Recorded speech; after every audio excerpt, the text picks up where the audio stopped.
నేను ఈ ప్రభుత్వానికి చెప్పేది ఒకటే, మీరు ఈ 5 లక్షల కోట్ల ప్రభుత్వ ఆస్తి ప్రజల ఆస్తి, ప్రభుత్వ ఆస్తి అంటే ప్రజల ఆస్తి, దీన్ని సరైన పద్ధతిలో వినియోగించండి. పేదలకు ఇళ్లు కట్టివ్వండి, మేము వ్యతిరేకం కాదు.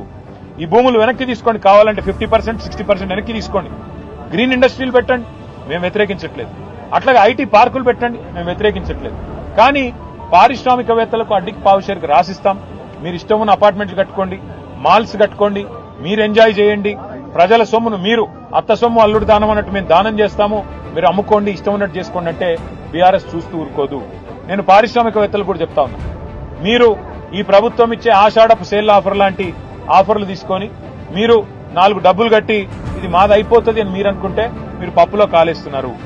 ఖచ్చితంగా మళ్లీ వచ్చేది బీఆర్ఎస్ ప్రభుత్వమే. మేము ఈ HILTP అనే పాలసీ ఏదైతే ఉందో దీన్ని ఖచ్చితంగా రద్దు చేస్తాం. ఇవాళ ఎవరైనా డబ్బులు పెడితే మీరు నష్టపోతారు.